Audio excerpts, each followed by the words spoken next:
Hey everyone, and welcome to today's focus session, Navigating State Taxes Made Simple, Cross-State Payroll and Accounting Tips. So exciting. I'm Shauna Coronado, your host, and I'm thrilled you're joining us for this 30-minute webinar. Now, before we dive in, here's how to get the most out of your session today. You can submit any questions anytime using the chat or Q&A tab. So hit that chat, ask a question, and we'll answer them during the final Q&A. And our awesome chat moderator, Michaela, is here to help. So say hi in the chat. And while I preview what we'll cover, go ahead and drop your state in the chat. We'd love to see where everyone's tuning in from. Okay, we're joined today by Jeremy Preston, our product support specialist here at eBacon. And Jeremy's a person who works daily with construction teams across the country who are managing payroll in multiple states. And today's session will cover the most common cross-state payroll mistakes, 5 practical tips that solve 90% of multi-state tax issues, and which forms and processes to use and when. So let's give a quick shout out to some of the states in the chat. Wow, lots of Arizona, Ohio, California, Nebraska. Welcome, welcome from everyone, from everywhere. I really appreciate that you joined us. So let's get started. Jeremy, can you get us kicked off here? Definitely, yeah. So like payroll, there's always things to do right, and there's things that you can do wrong, and taxes are one of the things to do wrong. So kind of wanted to do this webinar to kind of help and point you guys in the right direction of some of the tips that I think would help you guys to stay on the right track.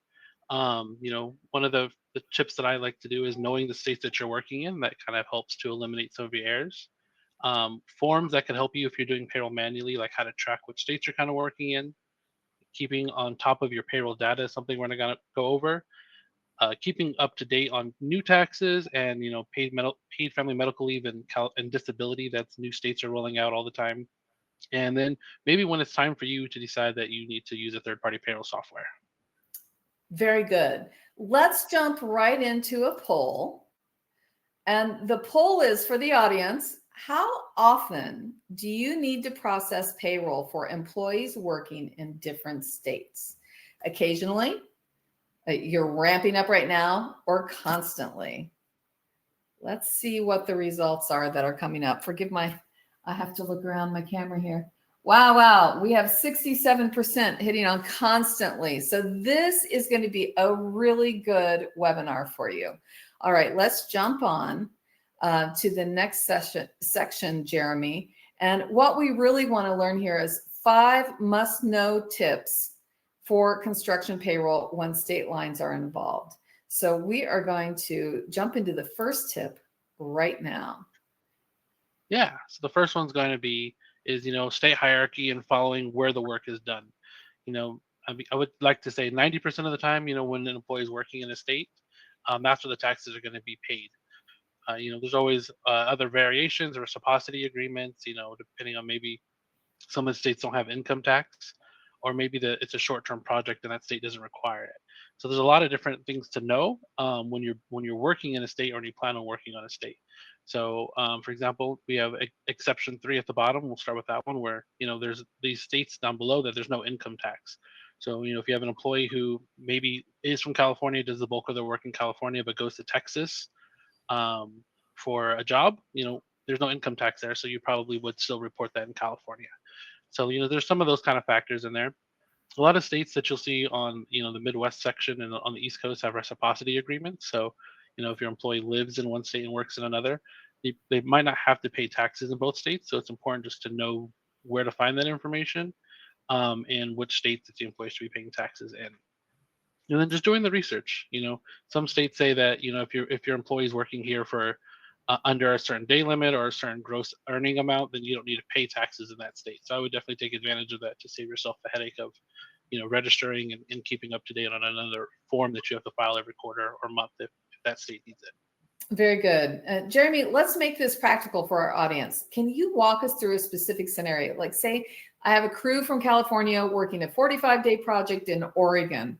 What exactly would I need to do differently compared to a 25-day project? So what I would recommend doing is just, kind of doing the research to see, if I plan on having work done in Oregon, you guys get a bid, or something comes up, just doing the research for that state. So Oregon, for example, is not they don't really care about the days worked. It's how much gross earnings that the employee is making in that time span. So when you guys are looking at working in another state, I would just double check those state rules. The states make it kind of easy for the most part to kind of check those rules, but there's just a few factors. So just double check your work, see what requirements that state has for if you're doing one project there, or if it's a limit of how much gross the employee is making before you have to file taxes in that state. Okay, makes a lot of sense. And common mistakes are a concern. What's the biggest mistake you see companies make when they're trying to figure out which state gets the tax money? Is there a red flag that tells you someone's doing this wrong? I think the biggest red flag usually is just when people aren't doing the research required. Usually sometimes I hear often that I'd rather just overpay than underpay, so that way you're a little safer. That sometimes works and sometimes doesn't. Doing the research ahead of time, making sure that hey, I have a crew. I live in California, but my crew is going to Hawaii. Making sure you do the research of when it's required to pay Hawaii taxes if your employee is not a resident of that state. Very good. Let's move on to tip number 2, which is the 3 forms that solve most problems. Yeah. So I think that these kind of come in hand when you're kind of doing payroll outside of using a third party payroll software. Most third party payroll softwares will kind of help you guys to manage your taxes, where your employees are working, where they live, and that's kind of where a lot of people use third party payroll softwares to handle that information for you. But if you're doing it by hand, I always think that it's important, to kind of make sure that you're keeping track of where your employees are working and what earnings they're making in specific states. So when you're filing those returns and making those tax payments, where it's going. So again, making sure that you're up to date on your reciprocity agreements, and which states have those that you can take advantage of. Also, if you're doing this by hand, making sure that you're allocating, where wages are being earned in one state or another state if your employees are working in multiple states at a time. Very good. Let's talk about the Nexus tracking log. I imagine a lot of our audience is hearing about this for the first time. Can you explain what happens if you don't track this and you hit that 30-day threshold without knowing it? Yeah. So again, some states kind of vary of like what the threshold would be for when a client when it's considered a nexus. And a nexus being that maybe you're considered having an employee there or a hub there or an office in a specific state. And then you're required to pay, unemployment taxes or state income tax for that employee. So again, if you look at Utah might have a specific scenario saying, hey, I have an employee traveling to Utah for 2 weeks if they're working there. Is that considered a nexus, or do I continue to pay wherever they're from? Wherever their home address is, wherever they normally work from, I continue to pay those taxes because it's temporary and not a permanent change. So some of that nexus tracking, we'll kind of look at that, and especially now with a hybrid remote world that we live in now, where you have employees kind of traveling all over. It's important just to kind of understand your employer liability when you have employees moving from state to state. Let's go to tip number 3. What do you think? Keeping on top of your data, Jeremy. I think keeping on top of your data is really important. I find that, a lot of the times when we have new clients that come on board, or clients who haven't managed their data throughout the year, they usually have audits pop up, and they usually have to do amended returns. And amended returns usually cost more money and more time and more of a headache. So to save yourselves, maybe 3 hours worth of work when you're trying to do an amendment, is take 10 minutes just to double check your employee information throughout the year. I recommend doing it, you could do it once a quarter. I always recommend doing it twice a year, maybe in the middle of the year and then right before you generate tax forms at the end of the year. But things to always look for is make sure that your employee social security numbers are always up to date and kept, especially with E-Verify and all the new regulations kind of going on there. You want to make sure that's good. Check your tax rates, especially if you're doing it by hand. Make sure your unemployment tax rate's correct, that you're paying your employees federal taxes and state taxes correctly based off of their W-4 forms and their state forms that they're returning to you. It's a little easy to kind of misread that information and not do it, or not calculate it correctly. For example, if your unemployment rate went up and you missed your notice, and you didn't check your notice from the beginning of the year, now you're in June, and now you have to pay another percent. That could be a few $1,000s now that you have to come up with out of nowhere, versus if you had the rate to begin with, you could have been paying that tax all along. Well, you mentioned, oh, go ahead. Yeah, the last one is just going to be making sure that you double check how your deductions and your 401ks are set up. It's very common to see that people aren't setting up the taxes correctly or their deductions. Making sure if you have a just because it's a medical insurance doesn't make it pre-tax. You have to have specific rules in place.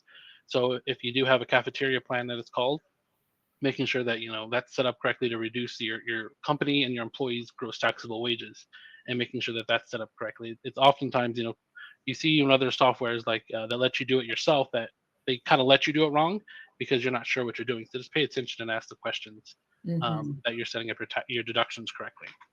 So you mentioned costly amendments to tax returns earlier. Can you give us a sense of what costly means? What's a typical penalty or fee that companies face when they get employee social security numbers or tax rates wrong? Yeah, so it kind of varies from state to state and by the agencies. A lot of the times, if you're using a third-party payroll software and there's a mistake that like your third-party payroll software figures out for you, they can usually work with the state agencies to abate them. A lot of the payroll companies have relationships with those agencies, so we can abate them, which would mean we'd waive the fee and that there wouldn't be usually a fee associated with a mistake. But if you're doing this by hand and maybe it's not your first mistake, maybe it's your 10th mistake, Mhm. those state penalties can start to stack up after a while. And depending on again what you're doing, and if the state thinks that you're doing it intentionally, they can penalize you a whole lot more. Mhm. When should companies be checking this information? Is this something you do once a year or quarterly or every time you hire someone new? What's your recommendation for staying on top of it? Yeah, so I mean, anytime you hire someone new, you always want to double check, walk through the e-verify process and double check that their social security number is entered correctly, their last name and first name and whatnot. But to audit your information, I recommend doing it twice a year. Twice a year is a nice level amount. So that sounds good. Let's jump into a poll. We're going to do another poll for the audience. And this poll is, what is your experience with state reciprocity rules? We're never worried about them. We always pay close attention, even though they take significant time. We use a service to solve the issue. Forgive me, I'm looking around my camera here so I can see the results. Wow. What are reciprocity rules? I love that one. It's looking pretty even overall. Okay, that's great. That's very helpful. There we go. Uh, it's coming. There's more people are answering. I think paying close attention is really important. That's the goal, isn't it? So that you stay on track with everything. So let's go to tip number 4. And this tip is PFML and new program setup. What's your tip, Jeremy? Yeah, the tip is kind of where I'm gonna keep saying is just to make sure you're staying up to date. New states come out with new regulations all the time. Washington's more notorious for coming up with new stuff. Probably every other year and then delaying it and then bringing it back. Massachusetts has the PFML that they're working on rolling out that's not quite there yet. So a lot of states are if they already have something in place, California, Hawaii, New Jersey, those are some of the states that already have a state disability insurance set up. But other states are also looking into helping employees and employers with some of that paid family medical leave stuff. So, some states that have it already are Washington and Oregon. So making sure you're staying up to date with the policy and what you are required to pay and what you can have the employee pay is really important. And so in that way, you're taking advantage of as much tax credit as you can. Um, a lot of them give you the option of how much, maybe it's saying 4% if you have 15 employees, and if you have 25 it might be 6%, but 6% you can charge 2% to your employees. So it's just important to make sure you're doing your research and staying up to date on it. I always recommend using a third party payroll software again, but that's because we have to keep up with that information.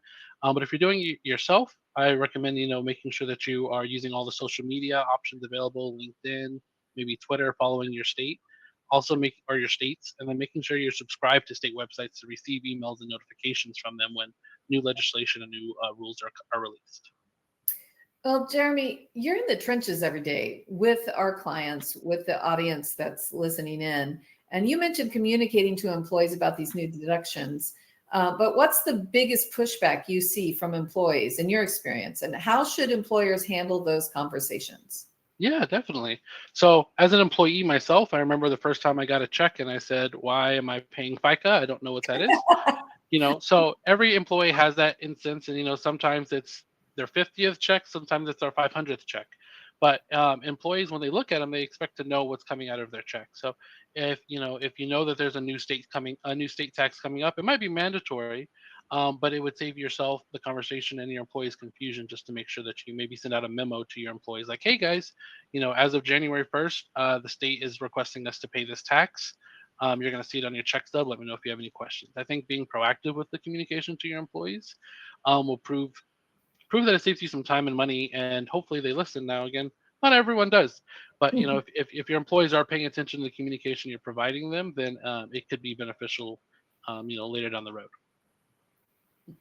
For companies that might be behind on some of these programs, let's say they just realized they should have been withholding for Maryland's PFML or Ohio or California, wherever, what's their best course of action? Is there a way to catch up without major penalties? Yeah, a lot of the time, just kind of work with your state. I would say maybe calculating out what is owed and what should have been paid. Um, some states have a little bit more strict rules of, if you didn't collect it from the employee on their first check, you can't go back and collect it. So now it's your employer liability. So now you're eating the additional tax of that. So that's kind of where it goes back to the other part of just staying up to date with what you're doing. But yeah, just if you need to calculate it by hand, I would just kind of go back and see what wages are what wages are calculated for that tax. Kind of doing it, and then processing an amended return to catch yourself up. So that way, hopefully, you catch the mistake before the state agency does, and adds a fine to it. Important. Let's move on to the next tip, tip 5. I can't believe we're through all our tips already. That was pretty quick. When to get expert help? When do we ask for help? As a third party payroll software, I would say right away, anytime you open a business and you have more than 3 employees, I would recommend using getting help. But some of the more red flags, or like, the more complicated payroll that you get, is when you have 3 states simultaneously, when you're processing employees in multiple states and need help filing the returns and staying on top of when taxes are due when. I would definitely ask for help, because again, most payroll softwares will take care of those tax payments on that time scale for you. So it's something that you as the employer or admin don't have to worry about anymore. Um, Another thing is if you're filing your own taxes and you're doing fine, and then you get an audit notice, or you have a fine, I think that would be a good time to be like, okay, you know what, maybe I thought I was doing okay, but now I need to go back, and maybe a payroll company can help me kind of stay on track to make sure I'm avoiding these going forward. Or maybe you didn't do anything wrong, but that notice really scared you, and you just want a payroll company to handle those notices for you going forward. So those are kind of some of the things that I think that would push you in the direction of using a third-party payroll software. Very good. I know when you're working with clients, there's a tipping point where you recommend that they get professional help rather than trying to handle multi-state compliance by themselves. And of course, our eBacon product is a wonderful product to help people with multi-state use. But it's all about the complexity of the states involved. Is it more about the volume of employees? What is it about? And what is the best recommendation for when you get more than 3 states that are involved? Yeah, I think anytime you get more than 3 states involved, I would make sure that again, if you're doing it by hand, making sure you're keeping track of where those wages are being earned, and when those taxes are due, and when those returns are needed. Most payroll states, or most payroll states, it's gonna be most states that do payroll taxes are due quarterly, but some of them are even due monthly.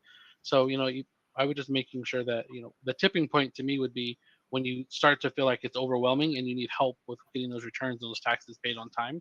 That would be my tipping point. So before it becomes an issue, you get help. I always like to say save time and money by doing it right the first time, than spending money and time to clean it up later in the end because you didn't do it right the first time.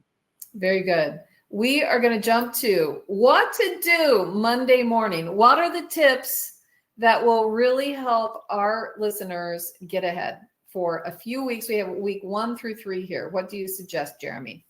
Yeah. So, if step week 1, just kind of seeing what options you have out there for reciprocity agreements.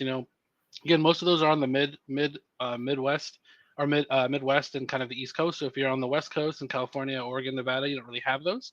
But just seeing what options you have out there, making sure that you're taking advantage of where taxes should be paid, um, and also just reviewing that you're paying unemployment in the right states right now, to save yourself the taxes there. So where your employee is working versus they're traveling, just double checking that information and making sure that it's that you're up to date, and that you feel comfortable with what you're doing.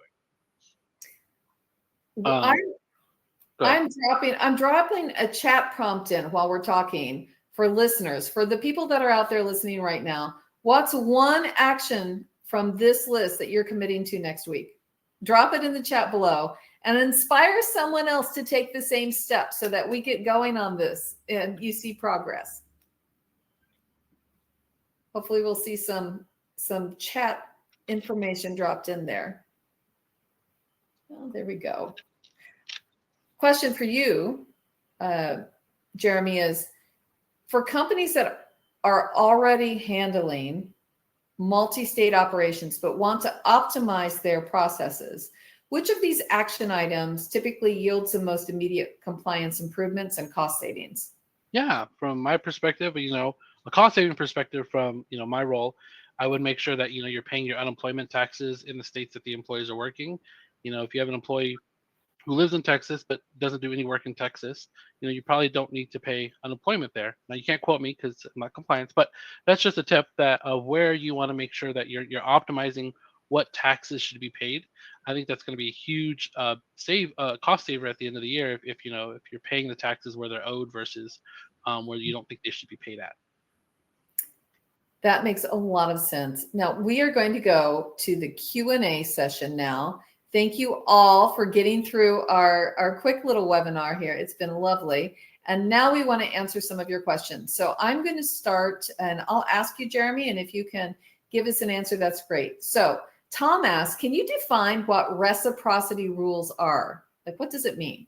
Yeah, so reciprocity rules essentially mean that when you have an employee who maybe lives in one state and works in another state, that the employee isn't required to pay state income tax in both states. That one state would give the other state a credit for said taxes. So let's say, for example, the rates vary depending on the states.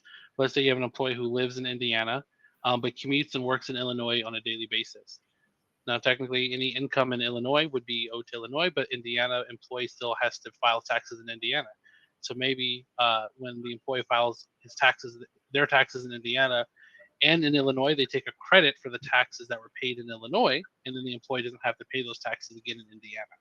So that's kind of the idea behind it. And especially if you have an employee who's commuting between states or working in several states, those reciprocity agreements can make sure that the employee still has some money left over in their account at the end of the year.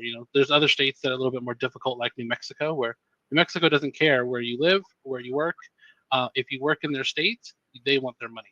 So they have no reciprocity agreement with anyone else. But if you live in California and then work in New Mexico, you're paying income tax in both states for the most part. Understood. Gary asked, do you have any suggestions for local taxes like city or county, if there are any? Yeah, that is a little bit more difficult depending on the states that you're working in. A lot of them have really cool websites that will usually give you the tips and tricks to kind of, knowing when you need to pay those local taxes. Oregon has TriMet and a lot of other transit taxes. Pennsylvania has lots of local taxes. So making sure that you're using, if you're doing a third party, if you're doing it yourself, using a third party site, not necessarily a third party payroll company, but there's websites like Payroll Point out there that can kind of help you to dictate which local taxes you should be paying for those employees to make sure that you're staying compliant and the employee staying compliant. What documentation do you recommend keeping on hand to stay audit ready? I always recommend keeping, the at least the last 5 years. Your CPA would probably advise something a little different, but just the last 5 years of payroll tax returns, 941s, your state tax returns, the W-2s, your W-3s, any of those payroll forms that you need that could come up. I would recommend keeping a copy of. You've seen from time to time where workers' comp needs it later on, or you're going through an audit and you need the form, and then you have to go back to another payroll company or your CPA who filed it. I think once you get a copy of them, just make sure you keep them safe and downloaded somewhere, or even print them if you want. That way you have them at hand, and it's not an obstacle for you to go and find them later. And another question I have for you is, how can payroll software help reduce errors when handling cross-state compliance? Yeah, definitely. It helps reduce errors a lot of the time because third-party payroll software most of the time will make those tax payments on your behalf. So again, let's say Colorado, you pay your taxes monthly, and in California, you have to pay them semi-weekly like federal. That's something a little different for you to have to manage on your own while trying to manage payroll. If you let a third-party payroll software take care of that, they'll just make those tax payments for you. They'll collect the money from your account, and that's just one less thing to do, one less thing for you to have to manage and do. I have more. Nope, I don't have more questions. We're done with our questions. Hooray. That's a good thing. This has been an amazing webinar. And thanks so much for joining us for this info pack session, Jeremy. Big thanks to you. Jeremy Preston is amazing and sharing his expertise today. So glad that you came with us. And we don't forget to download your Cross-State Payroll Resource Kit. And how you get that, this is for the live listeners that are here right now, is you push the button down below that says, download now. And that's where you get all kinds of freebies and goodies that we're sending to you to say thank you for joining us with our webinar. And if you're looking for tools that make multi-state payroll easier, visit eBacon.com and explore our webinar resource hub.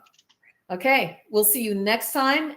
And until then, keep things simple, stay compliant, and never hesitate to ask for help when state taxes start to stack up. Bye. Bye.